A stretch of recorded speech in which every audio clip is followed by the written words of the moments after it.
Приветствуем наших подписчиков и гостей канала Эзотерика для тебя, друзья. Мы вас всех приветствуем в изобилии и достатке.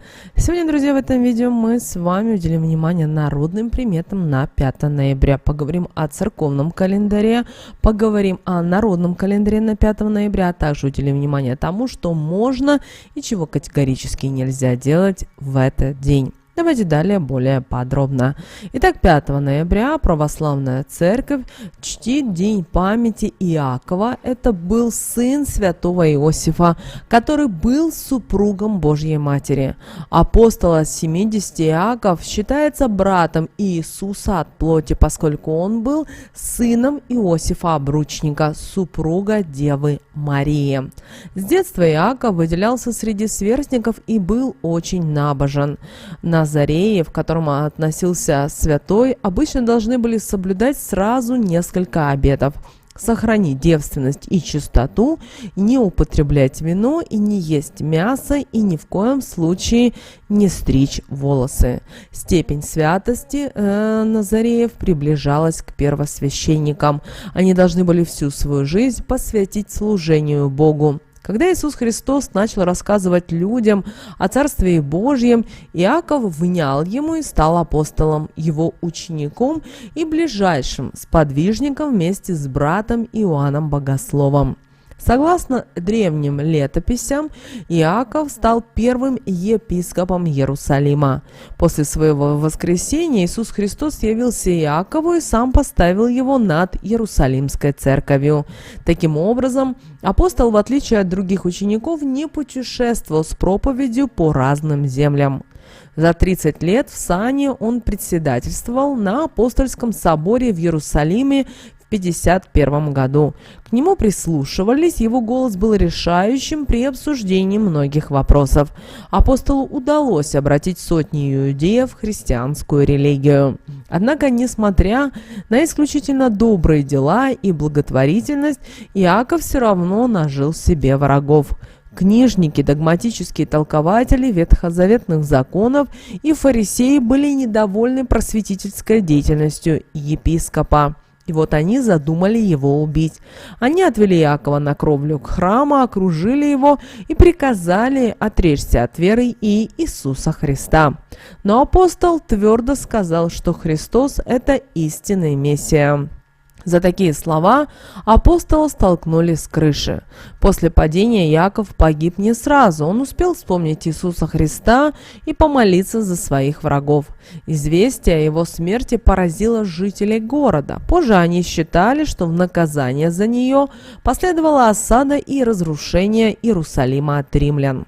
На Руси апостол Иаков считался кователем русской церковной соборности, а также святым, который выступал в качестве покровителя людей, которые имели русский дух и разум. Также в этот день православная церковь вспоминает и святителя Игнатия. Это был патриарх Константинопольский. Патриарх Игнатий жил в IX веке. В миру его звали Никита, и происходил он из царского рода. Был сыном византийского императора Михаила Рангавии и Прокопии. Когда Михаила II свергли с престола, трон занял император Лев Армянин, а 15-летнего отрока вместе с семьей заключили в монастырь. Монастырская жизнь оказалась по душе иноку, и он пользовался уважением собратьев. Игнатий пробыл там около 33 лет, после чего его избрали патриархом Константинопольским. Игнатий пользовался популярностью среди народа, но консервативные взгляды патриарха не нравились правившему тогда регенту Варду, дяде малолетнего императора Михаила III. За разоблачение порочных нравов правителя патриарха Игнатия отправили в ссылку. Патриархом Константинопольским стал Фотий, сторонник более либеральных взглядов. Через некоторое время императора свергли с престола, а вместе с ним изгнали и патриарха Фотия, а святителя Игнатия вызволили из заточения. И еще 10 лет он пребывал в сане патриарха. Скончался патриарх Игнатий в 877 году в монастыре, а свою кафедру завещал Фотию. В народном календаре этот день прозвали как День Якова, Яков день или просто Гужники. Дело в том, что имя Иакова чаще всего изменяли до более привычного Иаков. В народе очень чтили апостола, и он считался покровителем паломников. Почему назвали этот день в народе Гужники? Дело в том, что апостол покровительствовал мужчинам, которые чинили лошадиную сбрую, а также изготавливающим гуж, наиважнейшую часть упряжи. Поэтому 5 ноября на Руси занимались работой по дому, а также привлекали хороший урожай меда уже на следующий год. Для этого в этот день лакомились медом и подражали жужжанию пчел. Считалось, что чем больше меда съест хозяин и чем громче он будет жужжать, тем лучше будут роиться пчелы весной и тем больше меда удастся собрать в будущем году.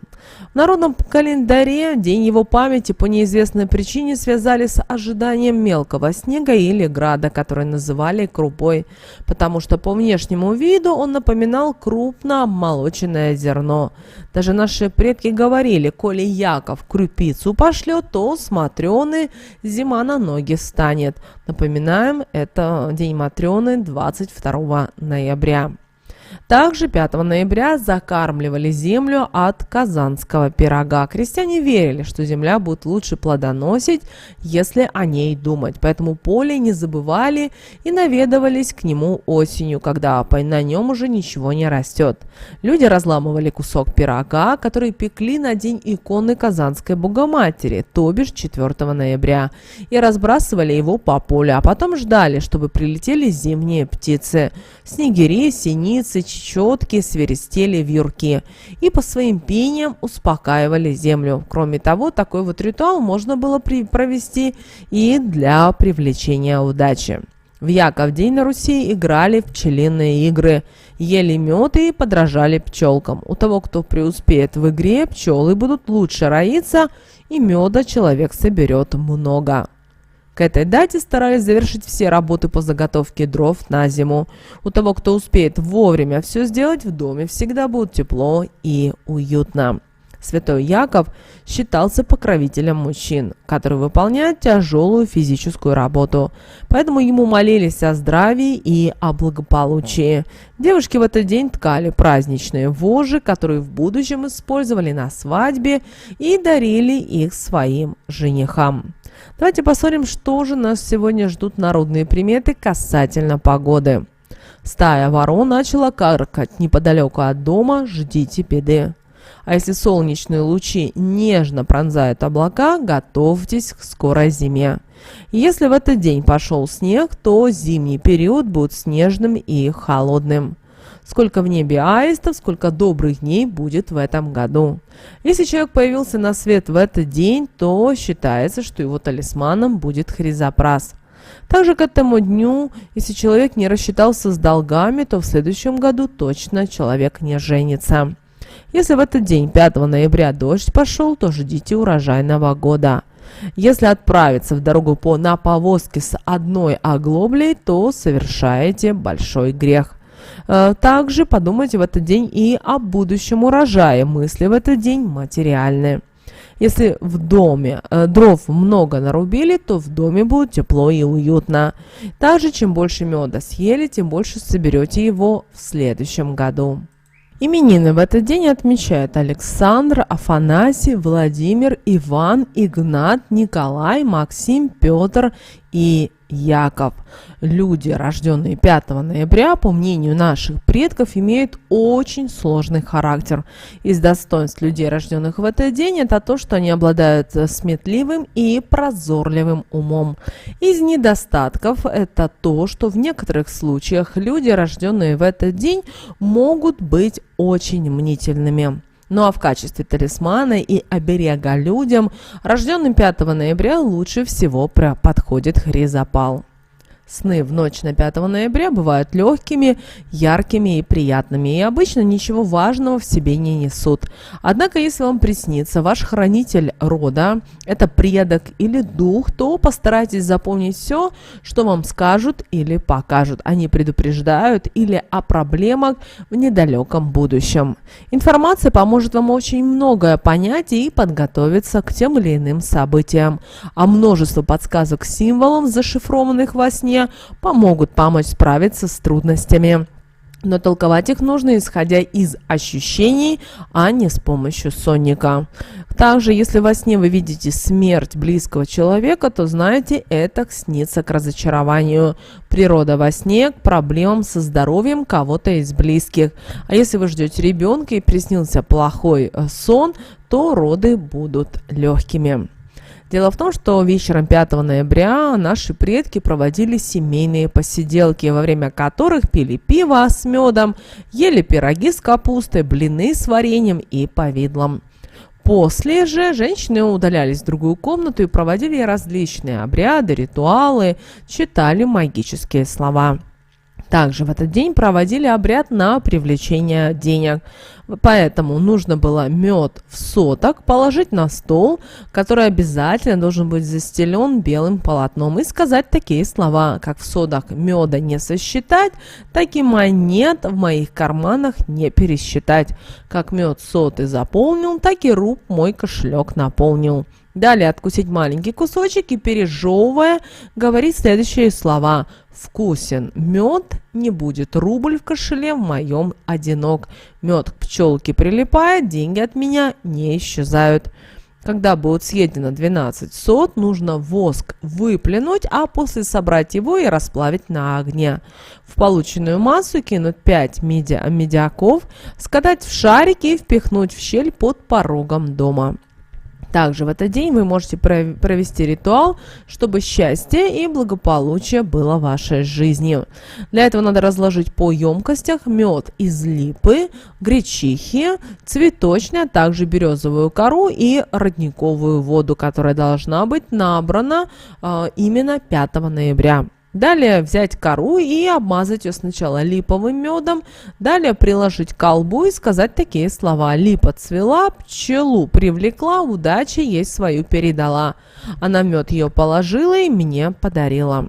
Далее обмыться родниковой водой 3 раза. Далее обмазать кору гречишным, приложить к колбу и проговорить то же самое, но только вместо слова липа сказать гречиха. И опять обмыться водой. И в 3-й раз намазать кору медом, но только цветочным. Приложить к колбу и сказать: цветок на лугу рос, счастье мне через мед принес. Далее умыться, а после 9 раз брызнуть себе в лицо, обтереться полотенцем. Воду вылить под березку. Кору держать всегда при себе, и она станет тогда оберегом для вашего благополучия и удачи.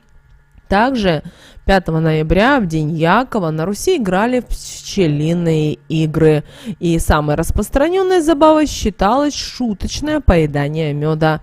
В это время необходимо было громко жужжать и притворяться пчелой. Чем больше человек успевало съесть меда и издать так называемые звуки, то тем меньше проблем со здоровьем должно было произойти у человека в следующем году. Также на ужин 5 ноября нужно было съесть кусочек лопуха. На Руси верили, что именно такой вот ритуал привлечет в жизнь удачу. Вообще, день Якова рекомендовалось провести спокойно и в кругу семьи. Что же нельзя было делать в день Якова? В древности была у наших предков народная примета, что 5 ноября, в день Якова, нельзя пить натощак обычную воду, иначе жизнь в будущем будет серой, без праздников и веселья, без удовольствий и радостей. Тот же, кто 5 ноября с позаранку съест ложку меда и запьет ее 3 глотками святой воды, будет счастливым весь год. Одинокий встретит свою любовь, у человека семейного появится гармония в отношениях со второй половинкой и родственниками, а трудяга и карьерист сможет достичь больших профессиональных высот. Кстати, чем больше в день Якова съесть меда, тем крепче будет здоровье. Ни одна лихорадка не сможет подобраться близко, да и другие болезни не смогут навредить человеку, который съел мед. Девушкам 5 ноября нельзя отказываться, если медом угощают, ведь от количества съеденного меда зависит, сколько парней в будущем обратит на нее внимание. Также запрещено в День Якова давать взаймы, даже близким стоит отказать. Считается, что отданное 5 ноября никогда не вернется хозяину. Кстати, деньги не принесут пользу и взявшему их, скорее наоборот, он потеряет даже то, что ранее было накоплено. А вот если есть долги, то к 5 ноября их обязательно нужно отдать, иначе по народным приметам еще год с ними не рассчитаешься. Нельзя в День Якова выступать поручителем, особенно если этот человек не является близким другом, родственником или хорошим знакомым. Желание помочь может испортить репутацию и привести к печальным последствиям финансового характера. Неженатым парням 5 ноября нельзя было ходить в гости. В День Якова лучше посидеть дома и поесть вкусного меда. Хождение по чужим домам может забрать силу и мужество, а мед, напротив, одарит их крепостью духа, воли и другими качествами, такими притягательными для противоположного пола. Вот, друзья, у нас с вами вот такой вот день, 5 ноября, по народным приметам и церковному календарю. Мы надеемся, что наши советы и наши рекомендации вам помогают в жизни. С вами, как всегда, был канал Эзотерика для тебя. Друзья, обязательно подписывайтесь на наш канал, обязательно ставьте лайк этому видео, обязательно поделитесь этим видео с теми, кого вы любите, кого вы цените, кому вы желаете мира, любви и гармонии. Но прямо сейчас на экране, друзья, вы видите два всплывающих окна. Это следующие рекомендованные видео для вас. Нажимайте на то видео, которое вам на интуитивном уровне понравилось больше, и смотрите. Всех вам мыслимых и немыслимых благ, друзья. Услышимся с вами уже буквально в следующем видео.